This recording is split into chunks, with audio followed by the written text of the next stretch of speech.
Welcome back to another episode of the Better Than I Found It podcast. I'm Mike McGraw, the men's golf coach at Baylor, and your host. Today's guest on Better Than I Found It is Ohio State women's golf coach, Lisa Strom. Lisa talks about her junior career and all the individuals who greatly influenced her progress along the way. She talks about life in college. She talks about playing the PGA Tour, but in the interview, she describes being recruited by and playing for legendary Ohio State coach Therese Hession. She also mentions how the relationship has continued to develop through the years. Lisa highlights her time at Texas State and Kent State and how both of these coaching experiences molded her into the coach she is today. Lisa's transformational approach to coaching and mentoring student athletes is inspiring, and it sheds light on why she has been so successful thus far. Let's get right to that interview.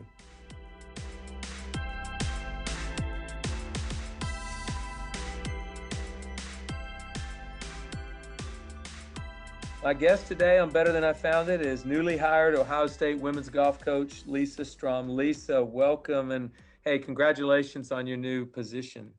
Well, thanks, Coach McGraw. I mean, it's an honor to be on this podcast with you. I know it's been a great work that you've created along with Mikkel, and it's been awesome for you to keep giving back to college golf. I think it's been a great thing for coaches to learn from. So I'm just honored to be on here.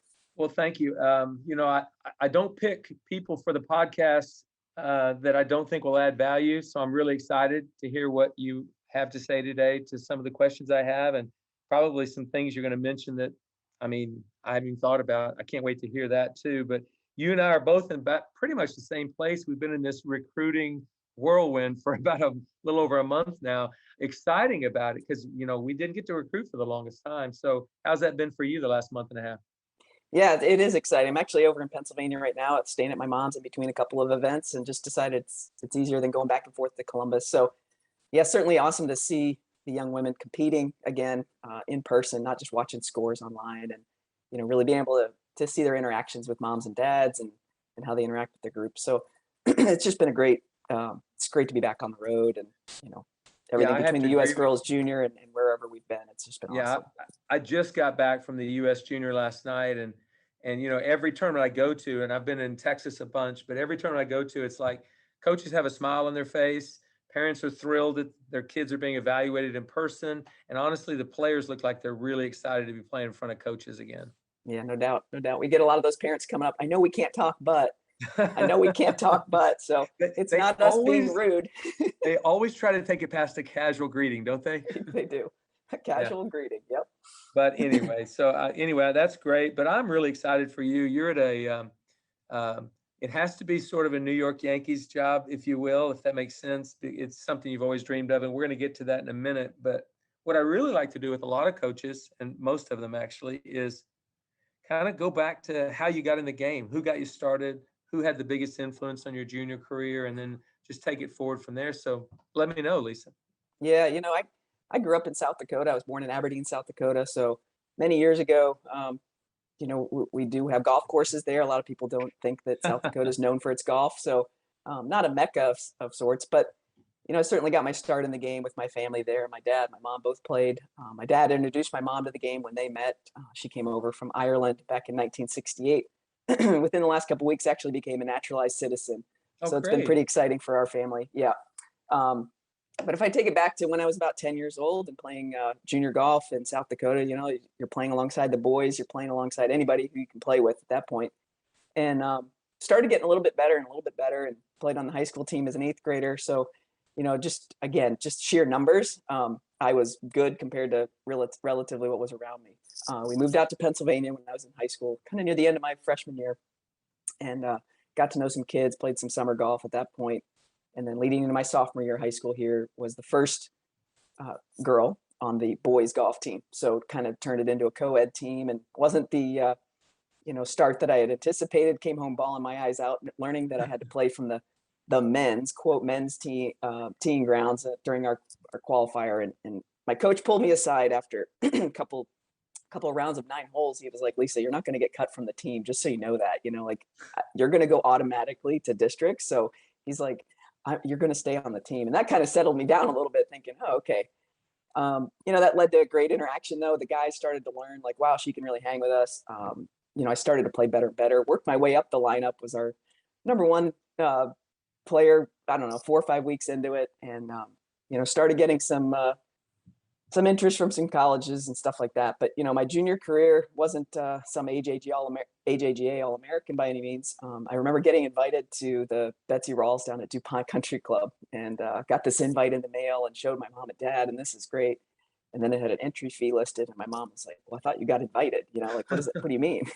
But, they were always willing to do what they needed to do. And I had, super support system from them, never pushing me though. It was always a constant, my dad would just kind of say like, hey, what are you going to do today? It was never a regimented practice schedule from parents. It was very much dictated on how much I wanted to put into it. And I learned the value of that, and the value of that hard work. So my dad was a pretty good golfer himself, so we always enjoyed playing, and family vacations kind of revolved around putting our golf clubs in the car topper at the top and traveling on down the highway. So I've got great memories growing up playing golf. When you described that being the first girl to ever compete on the boys team, my twin sister Patty did the same thing.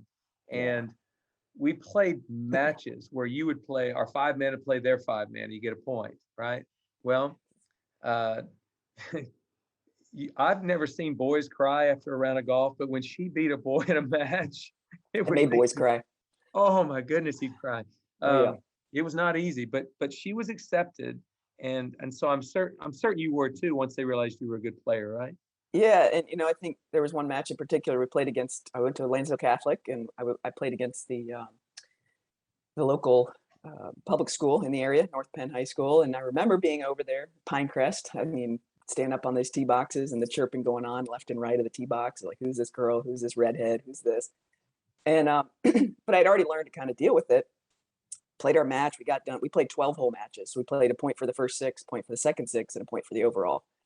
And it was just kind of daylight save, the time frame that we had after school and stuff like that. And got done. And I remember Coach Achille, he was our Spanish teacher. He said to me, well, how'd you do out there? And he didn't have really high expectations. And I said, well, I won 3 points. And he was like, what? I said, yeah, I won 3 points. He was like, whoa.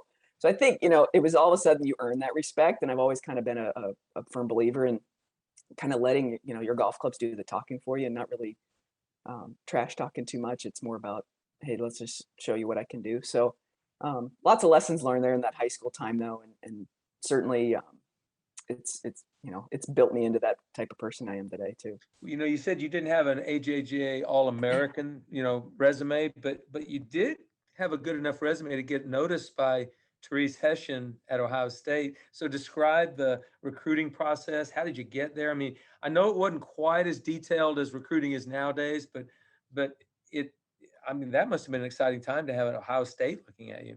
Yeah, it's there's a couple schools that were looking at me, Penn State included, and I took a couple visits and did some unofficial visits, and when I got to Ohio State, after getting some letters, like actual letters in the mail, and back then there was no internet. I think that's hard for some kids to believe right now, like how you guys tracked scores and all that stuff was unbelievable.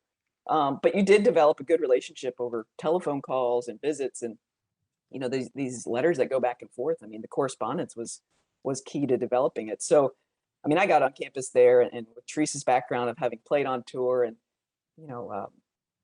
the alumni base at Ohio State, the facilities that they had at the time, to me, it was just such a great fit. It wasn't too far from home, but it was far enough that you had to plan a visit, and you had to make sure you knew when mom and dad were coming or you were going to be going home. But just everything seemed to fit. She was a Midwest person herself. She'd grown up in Indianapolis and turned herself into an LPGA Tour player. And I thought, well, I have dreams of that, and that matched what I kind of wanted to do with my career. So my mom and dad, I mean, they hit it off with her too. And my mom has always said that, she knew I was going to be well taken care of. And that was a huge part of it.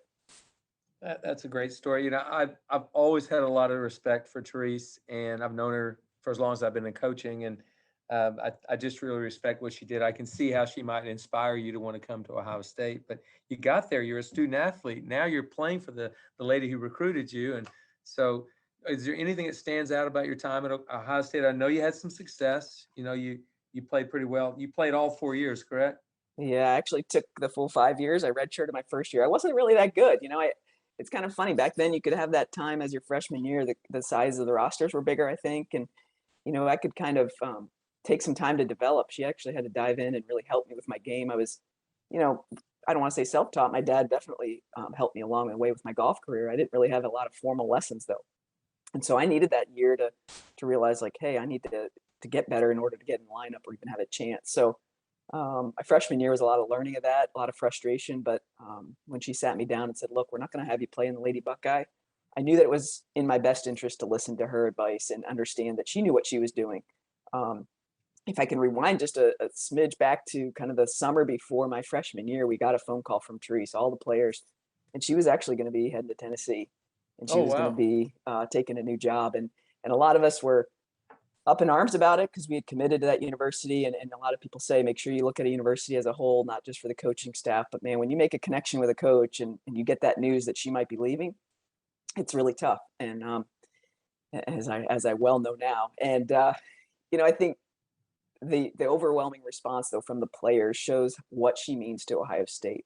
They reached out to Andy Geiger at the time; he was the AD, and we had parents writing letters. We had parents calling his office line, and they made it happen. They asked her, "What's it going to take to keep you here?" And she had a very short list. It was like, "I need a computer, uh, I need an assistant coach," and I, I don't even know if it really included much more than those two things. And she was closer to her mom as well, so that kept her closer to Indianapolis. But when you start to see like how many people truly respect Therese, and in my opinion, probably one of the all-time greats in women's college golf and what she's done for the game in general. Um, it just shows you that I'm so grateful she decided to stay, and lucky to have played for those full 5 years. And I did. I developed. I mean, I know we kind of talked a little bit earlier too, but after my sophomore year, I had played one tournament in college golf. I qualified for spring break. Great one to qualify for. Got to go to Hawaii. That's So that good. was awesome. But, after 2 years of college golf, I was looking at myself in the mirror going, man, this isn't the experience I planned on having.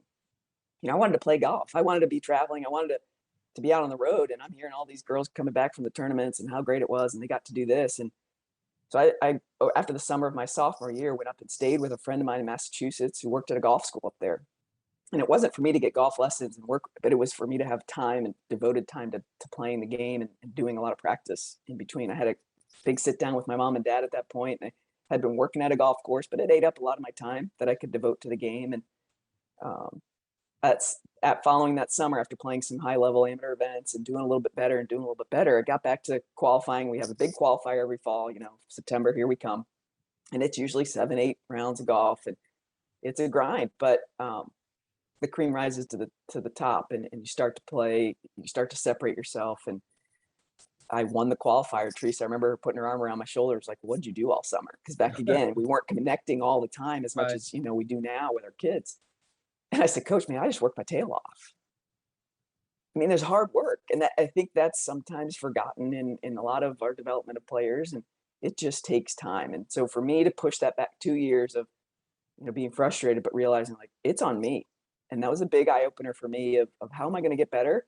I got to do the work. I can't have a parent that wants it. I can't have a coach that wants it. Like I need to want it, and I need to want to go get it. I love that story. We had a player at Oklahoma State, Zach Robinson, who didn't play his freshman year, and he was upset about it.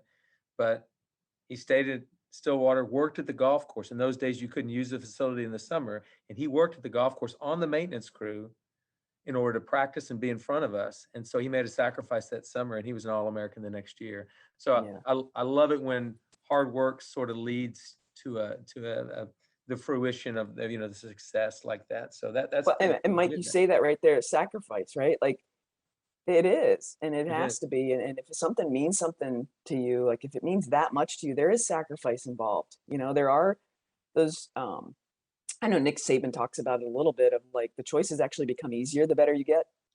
And if you really do want to be at the highest level, they do come easier. But at that time, as a sophomore, I just wanted to travel. I had to give up some things, and I had to not go maybe on a summer trip with some friends or whatever else I was going to do. I don't even know now. But I'm so glad I had that conversation. Sometimes those hard conversations with moms and dads of, hey, this is what I think I need to do. They're really important, Mm-hmm. and they've led me to great things. I didn't miss a trip after that. Coming back, traveled every event for my last 3 years, and And you we all won the conference championship one of those years, and you even won the regional as a senior. Is that correct? Yeah, at Scarlet on my home golf course with a haircut that I will never go back to. But yes, certainly special week. I made a hole in one. A couple of memories that do stand out. A hole in one on 13 Scarlet.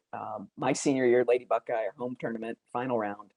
And a teammate of mine happened to be taking pictures. She was redshirting that year, and she had a photography class that she was doing. So I've got pictures to kind of commemorate that. Teresa's, hands going up in the air, and it's really cool. I mean, it's just my time there, and I remind young players of this a lot.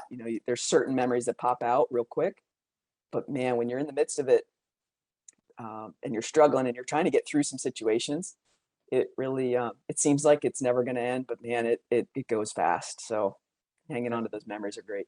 Definitely goes fast. But, when you get to the end of that journey, the college golf journey, that hopefully everybody gets an opportunity to play 4 or 5 years, in your case, 5, you were going to chase that dream you had talked about since you were a little girl. So talk to me about playing the LPGA Tour, which honestly, it doesn't even matter what success you had. The fact that you played the LPGA Tour is a wonderful thing, especially for a girl who couldn't make the golf team as a freshman. Yeah. So talk about that, your LPGA experience. Yeah, I had a couple people during my kind of tail end of my college career, Diane Daly, one of them, that put her arms around me and my shoulder.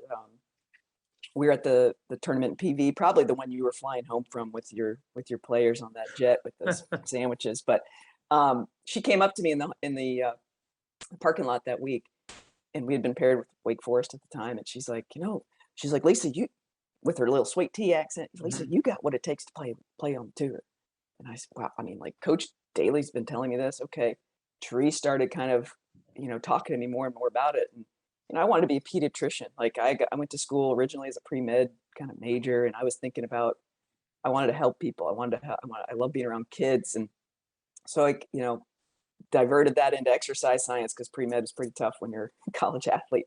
And so, I started starting to believe it a little bit more as people said it to me. And, started talking to my mom and dad about what Q school meant and what all this stuff was going to be, and the investment in money and all that. But had some great people around me that helped make that, a reality, and got to go to Q school, made it to finals my first time through. And, I think there's a big thing though, when you start believing in what you're doing and you have people around you that believe in what you're doing, you start playing and you start kind of owning it. And I got out there. I did have a 10-year career playing professional golf.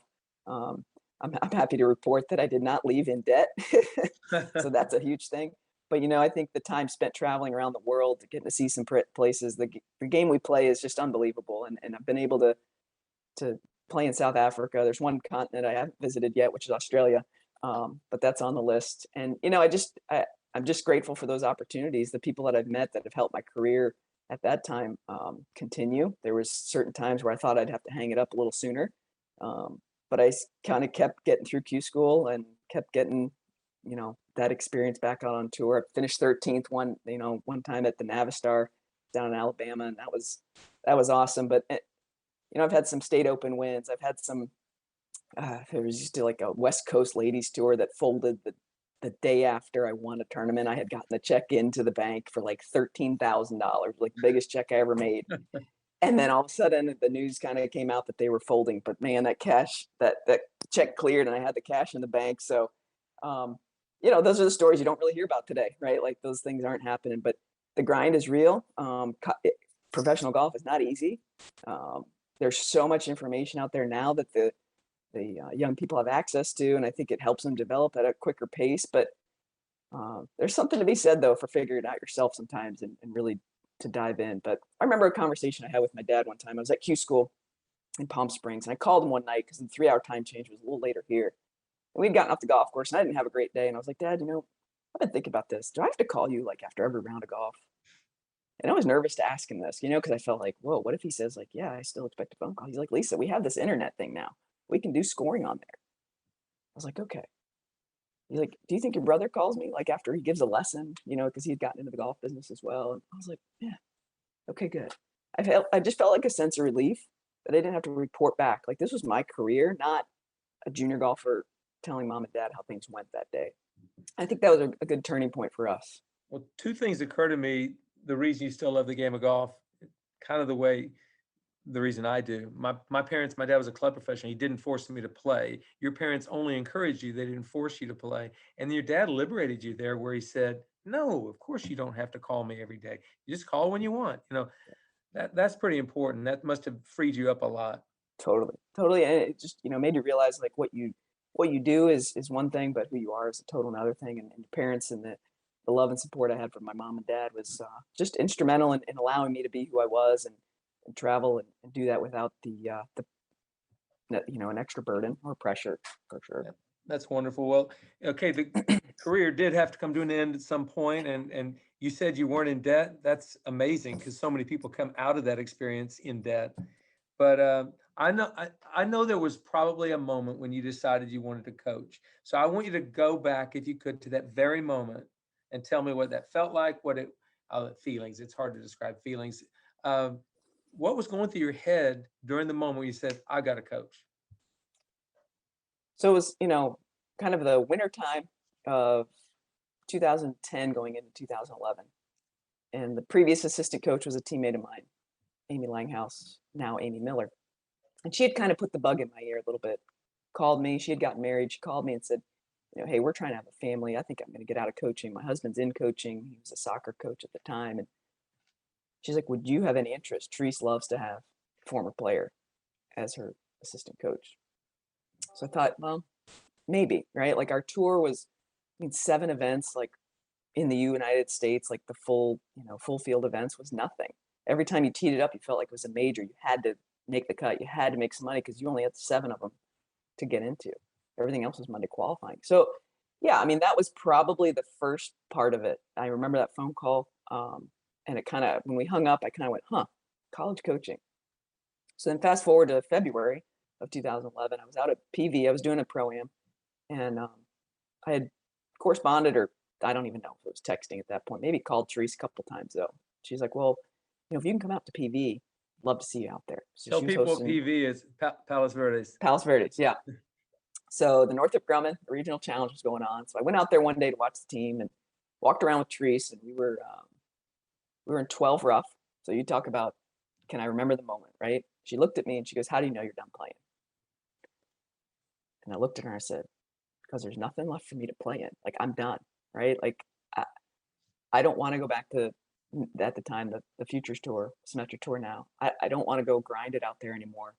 I think there's something bigger that I can do. And my love for the game is still there. I'm not leaving because of injury. I'm not, being forced out. But my level of play and the events I could get into that was kind of a little bit pigeonholing.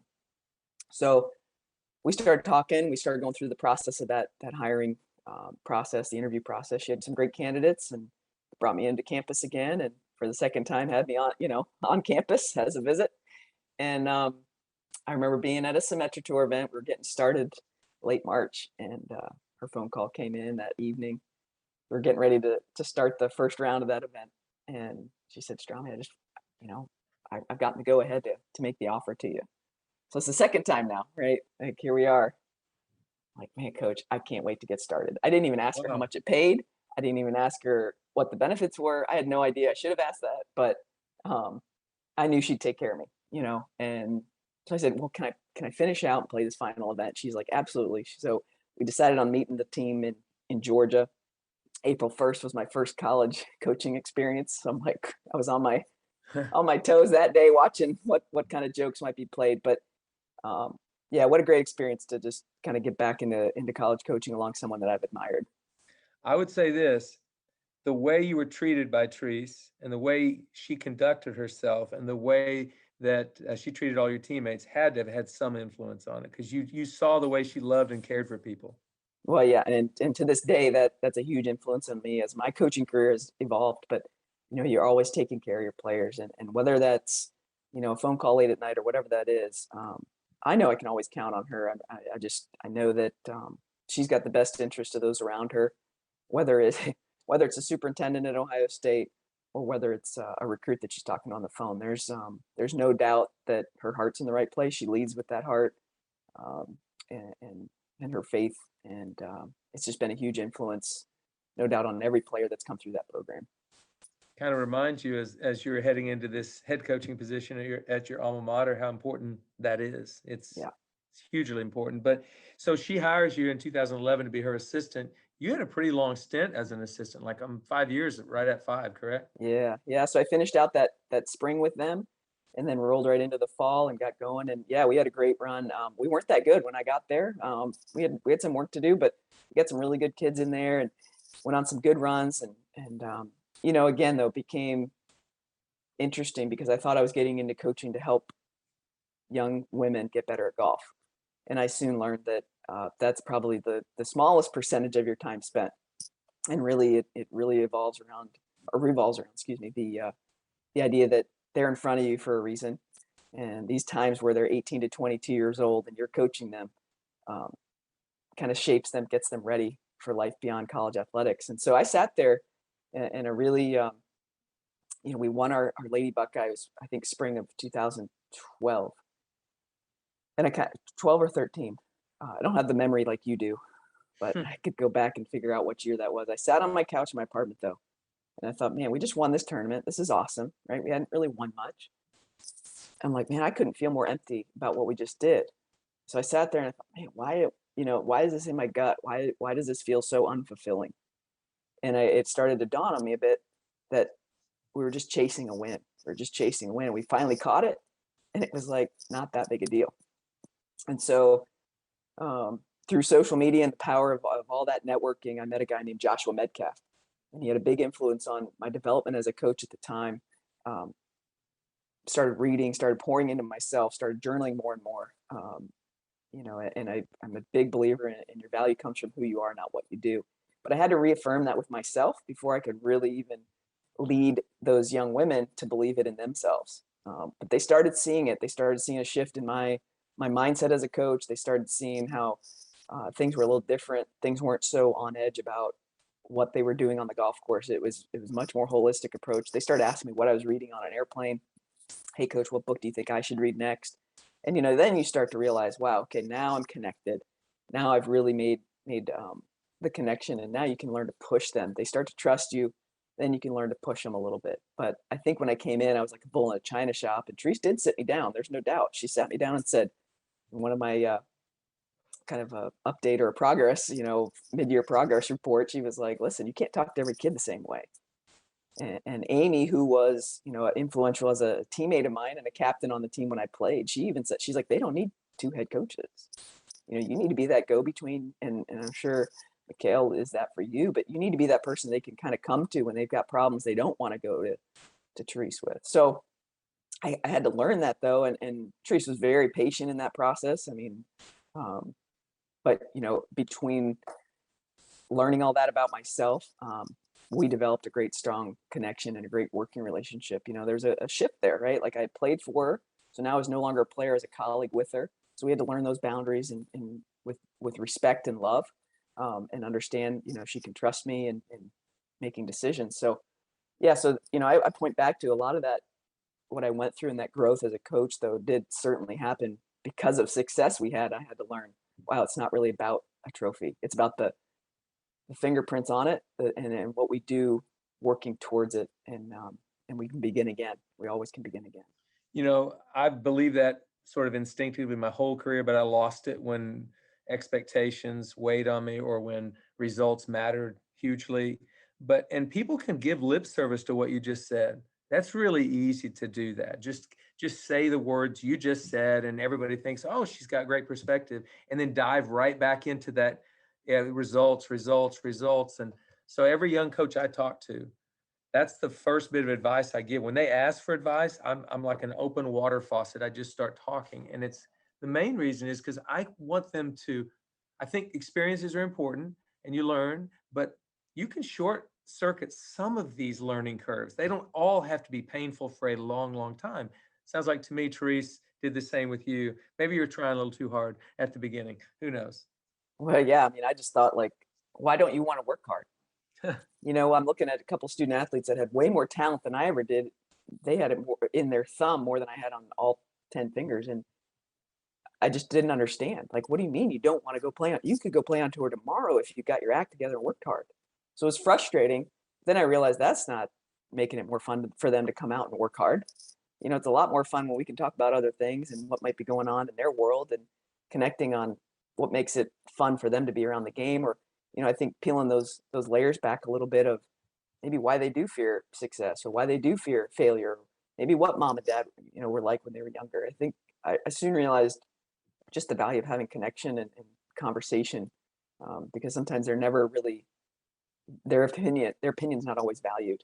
They're always often told what to do and time to do it, and they have to go and be here, and we're going to this tournament. And I think giving kind of that a bit of leniency of, hey, you got to make decisions, and you got to know it. Like you've got to own it. But if you don't connect with your student athletes, it's really hard to push them to want to be better. John Smith is the wrestling coach at Oklahoma State, and he was a 6-time world champion. And I remember I just went to pick his brain occasionally. And one of the things he told me really early on, when I was still an assistant coach, but he told me, he said, I've learned that it's not about me anymore. It's about them. And so the first interaction I had with any kid on any given day, the very first one, has nothing to do with our sport. How's your mom doing? I heard about this about your brother or whatever, just something about their lives. And I always thought, I hate it when I forget that, because when a kid walks in and I say, did you get that done? It's like, wait a second, coach, I'm a human being here. Do you kind of go with a little bit along those lines? Yeah, no doubt. I had to learn it though. Right. Yep. And like you said, there's, let's shorten that curve for younger coaches as they enter this profession, because it's high stakes. It's, high pressure, people are getting paid more to do what we do. And certainly athletic directors are seeing that and seeing that value. But I think if you put first things first, second things are not suppressed, but increased. And that's C.S. Lewis. And that is something that, I learned kind of during that transformational time for me where, man, as soon as I started putting the hearts of our student athletes ahead of everything else, we started winning. And that was fun. And I'm not to say that, we're less competitive, right? Like, but when you put those people ahead of everything else, it's amazing what can start to happen. And we went on to win 3 Big Ten championships in a row. We were co-champions, but we do that in the Big Ten. We don't play it off, which I think, some people really laugh at. But, to leave there on that note of having those 3 championships and know I made a difference, but knew we were doing it the right way, that made it all the more worthwhile, because I knew it was more about the growth that we were seeing in those kids. That's wonderful. I'm glad you learned that at a younger age maybe than I did, even though I think as a young high school coach, I knew all this instinctively, but it was just inside me.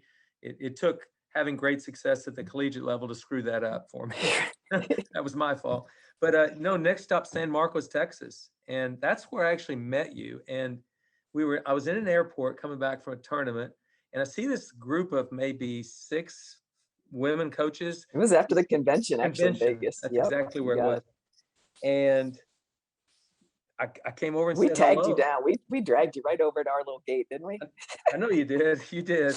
And by the way, I had 5 sisters, so I learned when 5 girls say you're going to do this, you just do it. So we sat down and I talked, and I told you girls, this funny story about my women's coaching experience.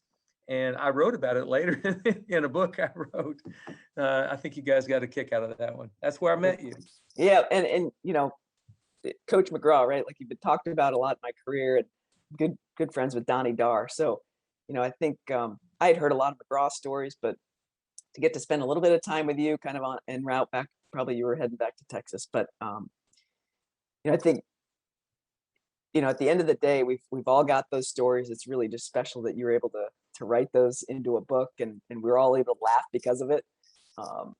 And get some good ideas too, man. There's some really good ideas for qualifying in there. We had players caddy for other players and flip flop at the turn, and man, that you learn a lot about kids that way. So certainly read and took your advice. I think there's something. I'm a big reader, but there's something about reading and actually applying what you read. I think a lot of people and a lot of young coaches, right? I read, but do you let it digest? Do you let it sink in of like, hey, this works for me, or hey, I'm going to give this a try. Instead of just getting through and rifling through 50 books in a year. But yeah, going down to San Marcos, as they say, San Marvelous down there. I remember pulling into the back of I'd become a head coach, right? Like they took a chance on me to make me a head coach, and pulled into the back of the athletics offices, and there's a river that runs right through campus at Texas State. And I saw these yellow tubes overflowing from the back of a trailer that was being, pulled by a truck. And I thought to myself, where the heck am I? What have I done? What head coaching job did I just take? So you could come out at lunchtime and you'd see people floating by on the river. But what a great experience. I think Therese and I at that time, it was time. It was time for me to spread my wings and kind of, leave the nest, as you will. And I knew I needed that experience if I was ever going to have a chance to come back. I spoke with Gene Smith, and I tell this story to a lot of young coaches. I spoke right with Gene Smith, the athletic director at Ohio State. I said, about 15-minute conversation in his office one day. I said, Gene, what do I need to do? My dad passed away in April of 2016. He'd be the person I would have called to kind of say, hey, talk me through this. What do you think? And Gene's like, Lisa, sometimes in order to have a chance to come back, you got to leave. And so I took this job and really thought, hey, let's make this program better. Let's keep getting it, rising up. And we did. Jenny was my assistant there, and we did a great job there. We had some great success. It took a little while. Any coaching change is different and exciting for people and scary for others. But again, the connection and remembering people are people is a huge part of it. So when I got down there and your first head coaching job, you kind of think you have it all figured out there.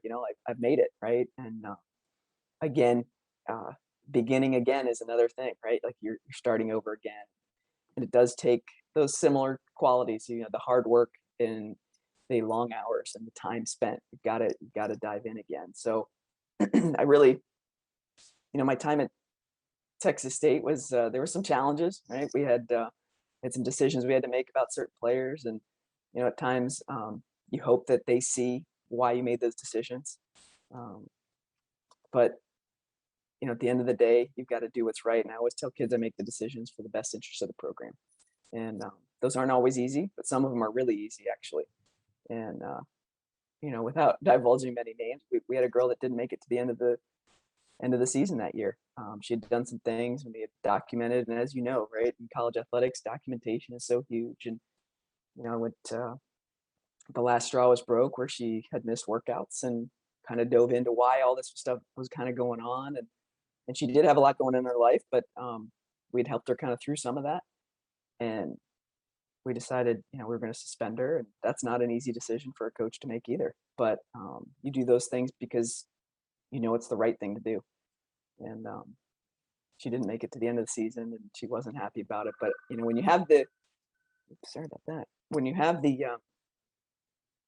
the support of your administration, I think that's a big part of your success as a coach too. And so my relationship with my administrators is always really important. As much as it's you got to be student centered, you do need to have that support from the administration as well, to know that, hey, I'm in this position, but I need to know that you've got my back. And I think in this day in college athletics, a lot is tipping the scale towards the student athletes, and I think this is great. There's a lot of stuff we could talk about there, but I also think that coaches in college athletics, they need that support too. And I've always talked about who encourages the encourager. We don't always have coaches, and that's why it's great to have relationships with people like you, Mike, because sometimes we need that encouragement. We need that pat on the back. We need to hear that. And we heard it maybe growing up, but then it kind of fizzles out. And now we're the ones always giving. And I think sometimes when we hey, well, job well done, or if it's a simple text from maybe your sport AD of like, hey, I know you're working hard, keep it up. It goes a long way. You show that appreciation for people, even for your assistant coach. I'm sure he appreciates it. He does. I know this. We're in a competitive situation, and all of us are. You coaching women's golf, me on the men's side. But I also think we can get that same support you're talking about from colleagues, people we're competing against. If you gain each other's trust by talking to each other and sharing information and doing those things, I think somebody can pick you up at a low time when your program or your situation isn't good. So I love sharing. Somebody was telling me the other day on Twitter, I have a certain amount of followers, and I said, yeah, and a huge percentage of them are coaches. There's a 7th grade volleyball coach, a female from some Eastern state. I don't even remember what it was, but I loved some quotes she had on there, and I followed her. It's like, I can learn from every coach. Yeah. Yeah. And I think that's the power of like the social media and the embracing of how much your message can be shared.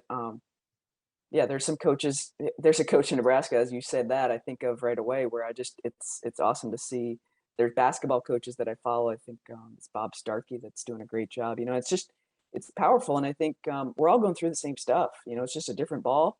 And we all talk about how golf is a microcosm, and they do in their sport, of life and what you're going through. But I think there's a lot to be learned with as you're walking fairways. I think recruiting and stuff like that, the connection you can make with some other coaches, you never know how valuable that might be for that person that day, and how important that might be for them just to have a listening ear and some sound advice. So I've always been a big advocate for our mentorship group that we got started with our WGCA, and Courtney Tremble's been leading the charge with that as we got that going. But our first year was the year before COVID, or kind of as COVID was going on. This past year, we increased it by like 30 people that wanted to be more involved in the WGCA mentorship group.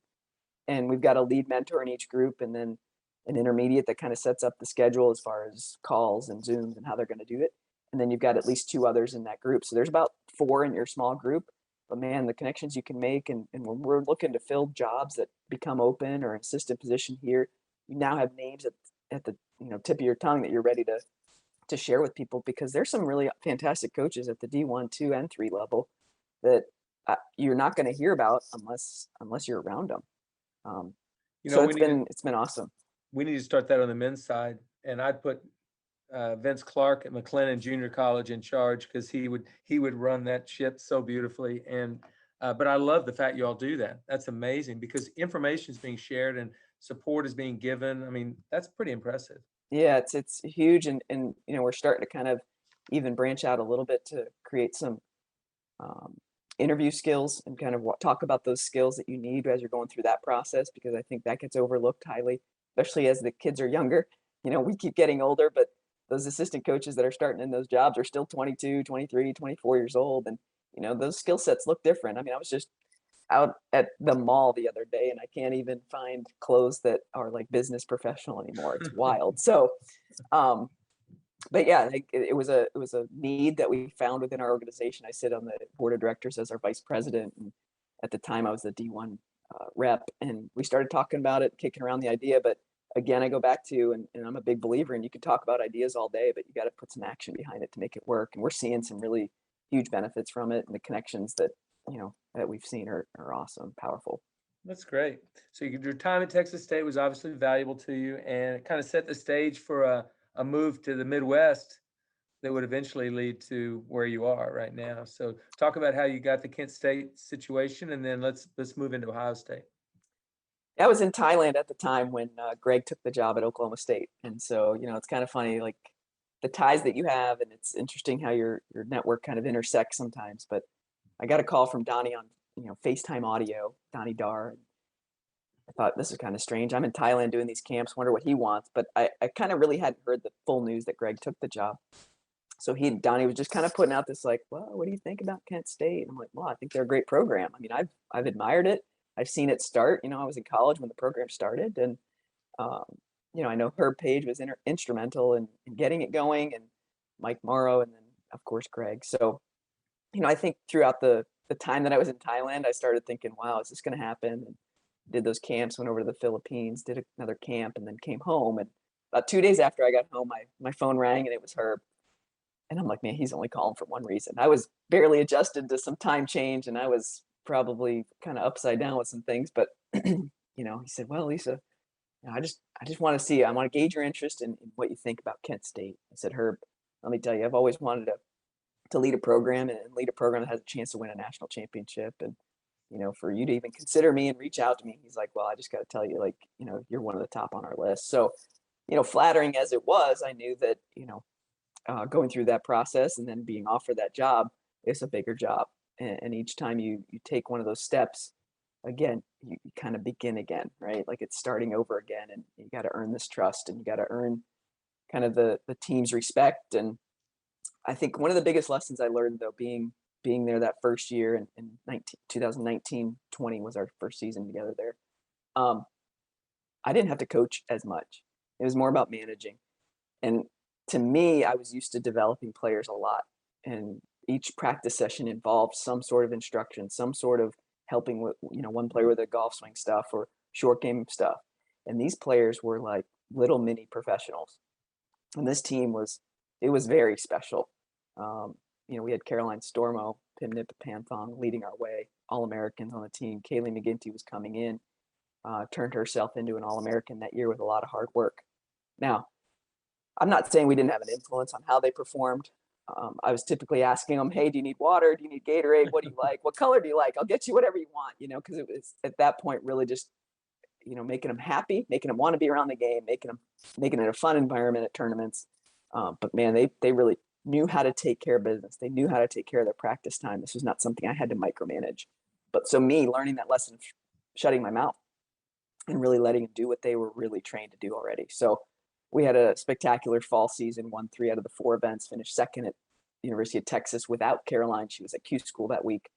And then we started up our spring season. We were cruising. We won our first 2 events. Our last event that we actually played was the Icon Invitational at Houston. So we had won 5 out of 6 events, and we were having a ball. And then COVID hit. So it was a strange time, right? We were heading to Augusta State. We were on the road, and we were about to leave. We'd stopped in Huntersville, North Carolina to play a little golf. We were driving because we didn't know what was happening in the world, and wow, we might get called off, the road, but no, you can start traveling. So we did, and I got a text from our sport AD that said, come home after we got done playing that day for a practice day. So we drove home, really kind of just starting to think, wow, what's going to happen? Are we really canceling everything? And that was a tough 7-hour drive home from the Huntersville, North Carolina area. But, what I do look back on is they took it well. Who knows if we would have won the national championship? We don't know. We like to say we would have had a really good shot at it.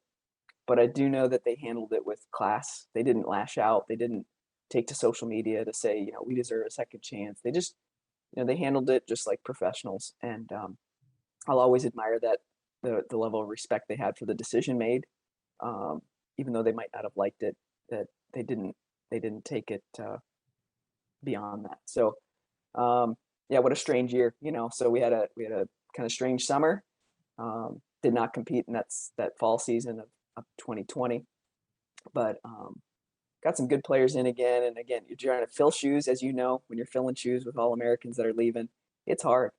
And we got back to more of the development side of things, making players better. We did a great job this past year. Got to the national championship, didn't have the best performances from our top 2 players at that time out in Scottsdale, which was unfortunate. We had one player that played in that final round of stroke play out there.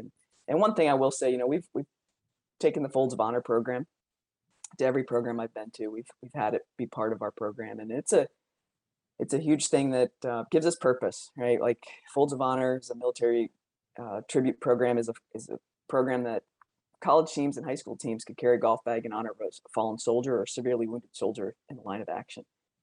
And Tony Beata came and spoke at our coaches convention many years ago, and I brought it back to Therese. So we started it up there. We had a former wrestler that was killed in action, and Ray Mendoza was his name. And so Ray's bag, right? It became Ray's bag. Every soldier we've honored, it's always that first name.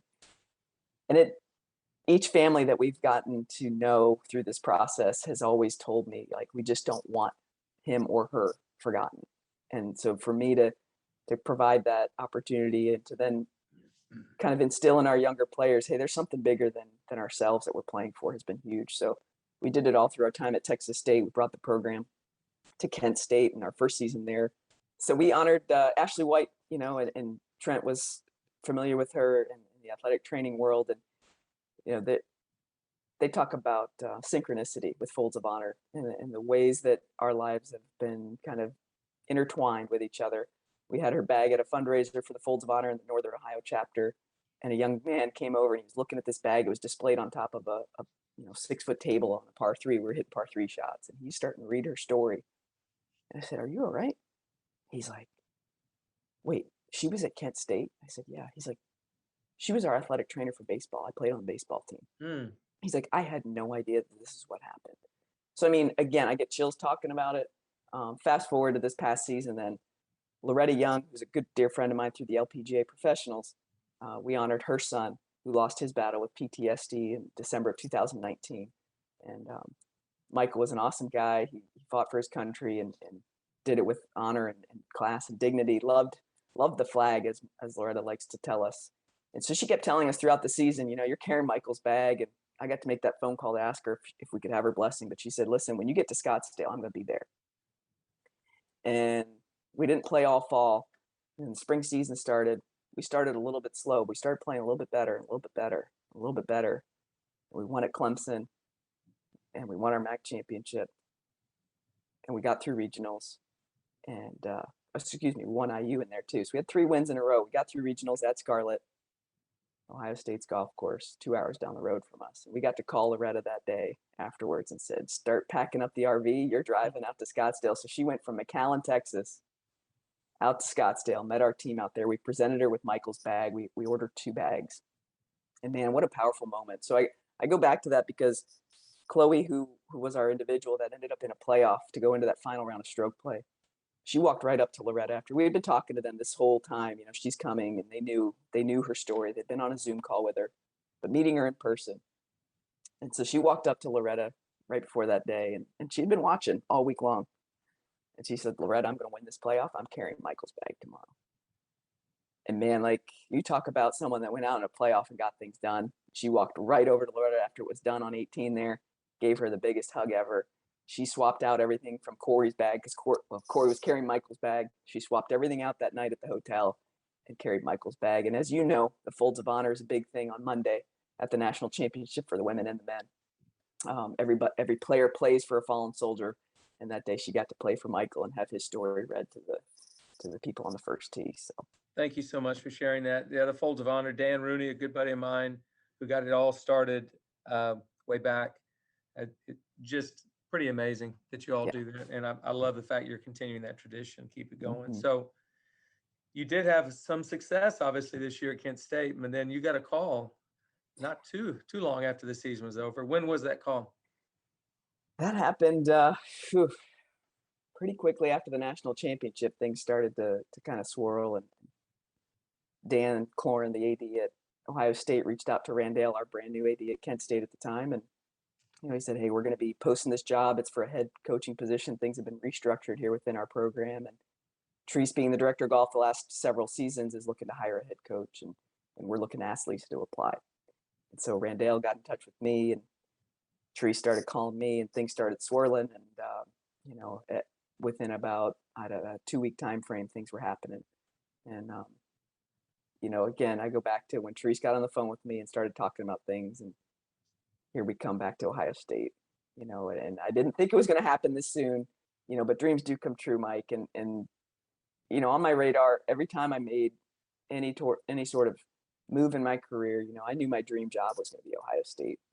I've talked about it, even my colleagues out there, when the job was finally announced and we could finally be talking about it publicly, one of them even said, all is right in the world.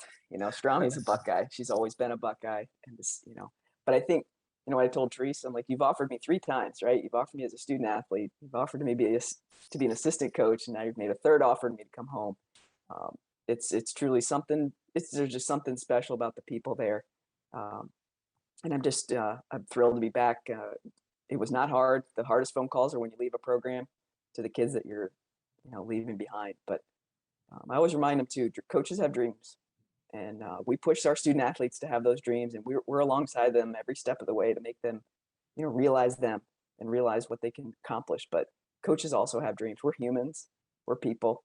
And I think sometimes, they don't see us in that light until we become vulnerable and kind of open ourselves up to that, but they really appreciate it. And I think they really then connect with you and understand that it's okay for people to have their dreams and reach for them too, and their coaches. Well, that dream obviously is being realized, but you haven't coached a single day as a head coach at Ohio State. So I want to describe from the outside looking in what I'm looking at.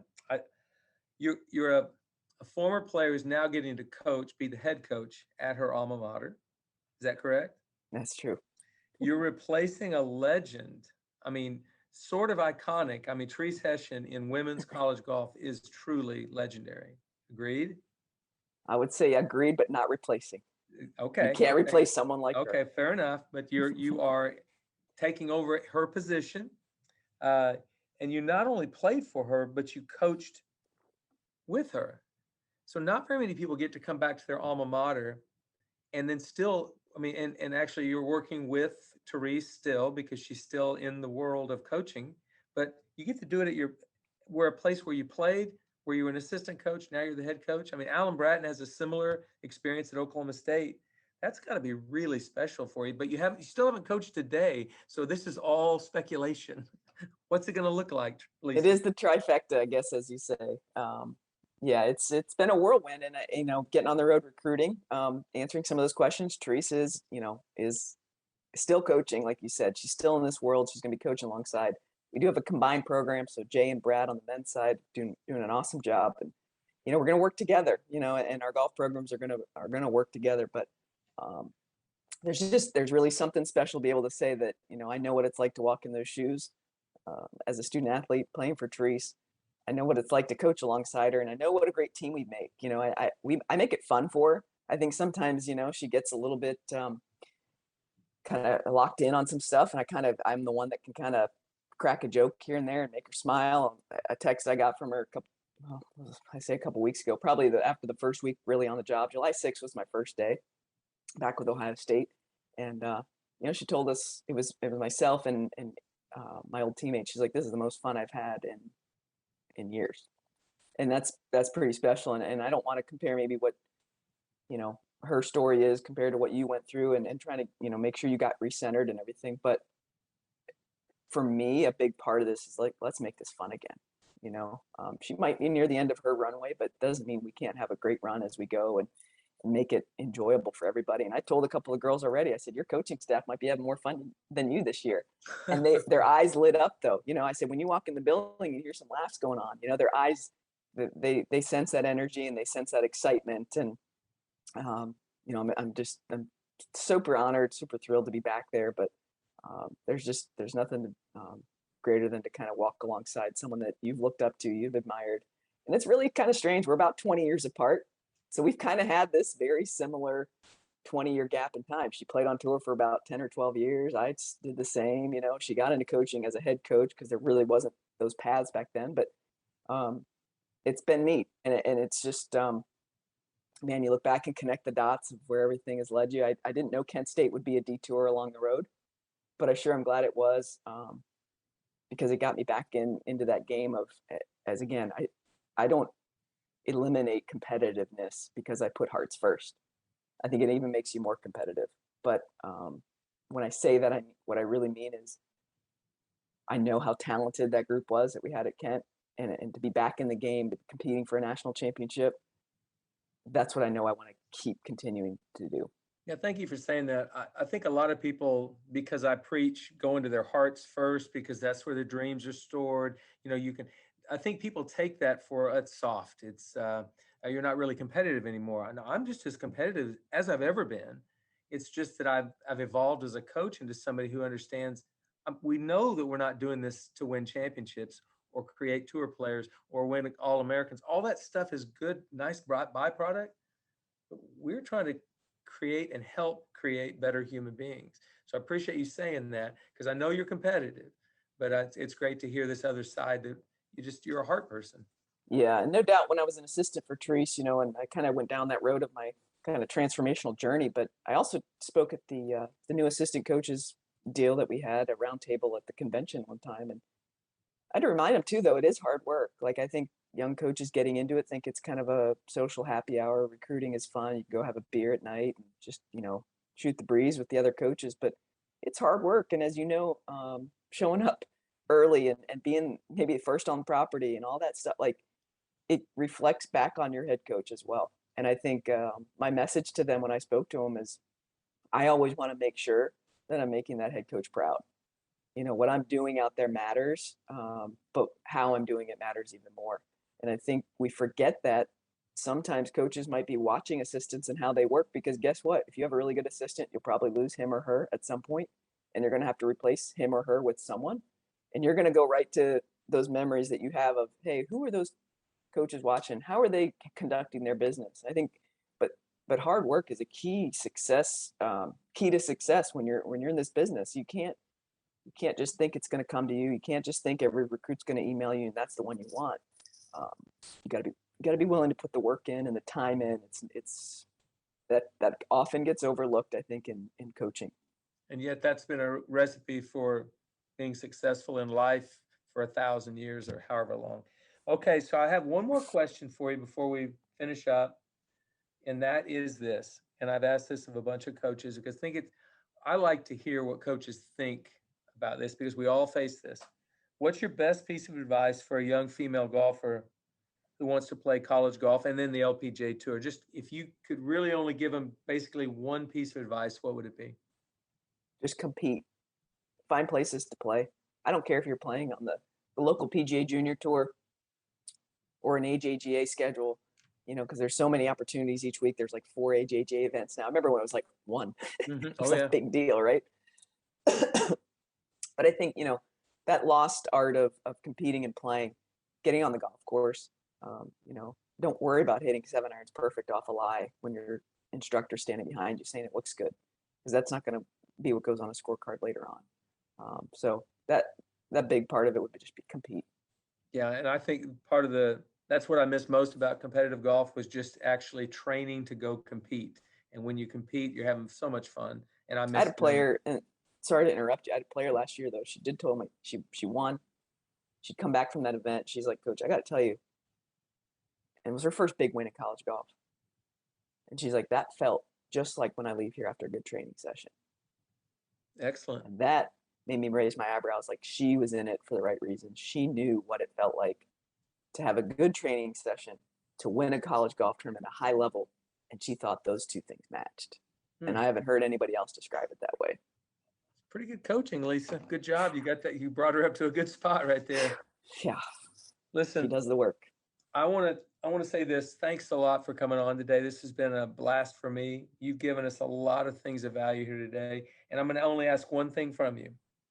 Yeah. And that is that once you've worked a year or so at Ohio State and had that experience, I want to have you back on here just as a sort of a reflection of, okay, this is what I saw going in and this is kind of what I've experienced. Something. Give me something a year from now. Absolutely. Part two. We'll put it on the books. Yep. I love it. And I'm sure the experiences I have coming up are going to be, different than maybe I had even imagined. But yeah, I would absolutely be honored to come back. And it might be even fun to have Therese on here to kind of share her experience. That's a pretty good idea.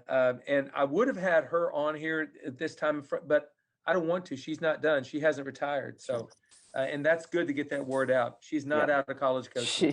She is not done. She is coaching. She's been on the road. She's asking me where she needs to go. She's taken, the reins are being handed off for recruiting. And she's just like, you tell me where to go and what kids I need to go find. So I love it. Yeah. Well, thanks again, Lisa. Best of luck hunting players over the next month before we start school, and have a great year this year at Ohio State. Thanks, Mike. Again, appreciate having me on here. It's just an honor to get to share this time with you, and I look forward to doing it again sometime soon.